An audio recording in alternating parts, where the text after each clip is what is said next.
Hi and welcome to Lukla.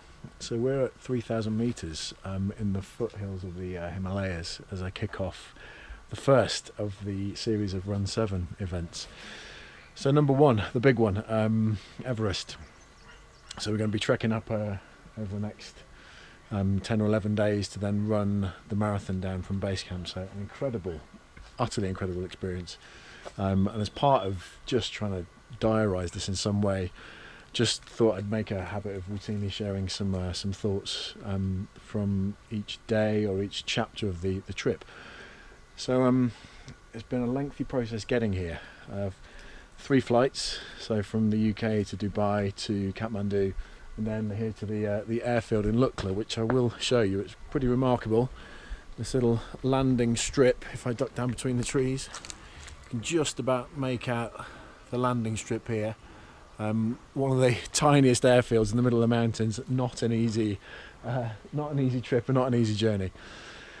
And funnily enough, I was thinking on the flight over, doing what I'm sure lots of us do, which is thinking about the trip that we're taking and classically watching the movies on the plane late at night. And I had this moment watching the latest Star Wars movie on the flight that really took me out of the moment and made me think about actually my journey to get here, both the actual travel, the physical journey, but also the career journey.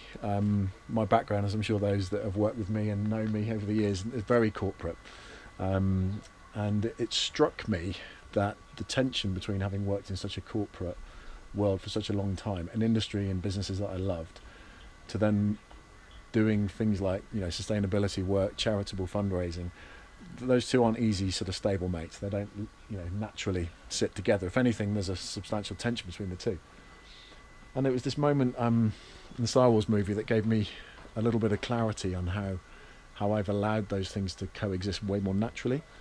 So no spoilers for the Star Wars fans, but there's a scene where Finn, one of the good guys, is charging down the barrel of one of the dark side's lasers on a complete suicide mission, on a hiding to nothing, but atoning for some of his cowardice earlier on in the series and the movie, is determined to save the Rebel Alliance by sacrificing himself, until Ruth, another character, effectively rescues him by bumping him out of the way of certain death, and in doing so actually ends up sacrificing her own life.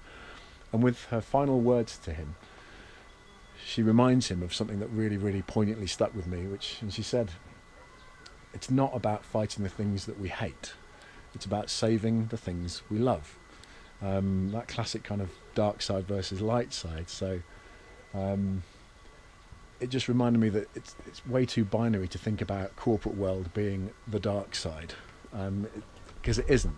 I've loved that industry. I've loved working for some amazing businesses, people and teams, and it'd be all too easy to see you kind of like Death Star size corporate business being the bad guy, and I guess sustainability charities being the good guys, and never the twain shall meet. Well, that's way too binary, way too simplistic, and fundamentally not true.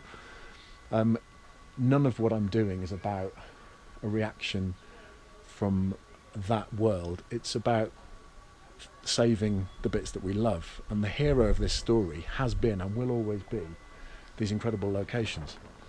So my purpose here is to shine a light on some of the most breathtaking locations on the planet, the 7 natural wonders of the world. And it's not about finger pointing and fighting the denizens of corporate greed. It's about cherishing the beauty of what we have.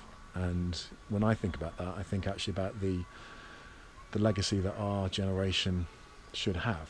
The Star Wars movie's been going 40 years, about just over the age that I am, and that quintessential good versus evil battle has been raging for decades, and it gets passed on from generation to generation.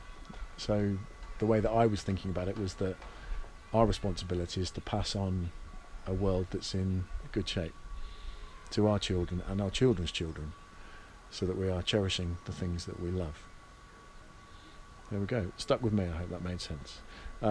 More to come, undoubtedly, with these breathtaking visuals. Look forward to sharing some more over the coming days.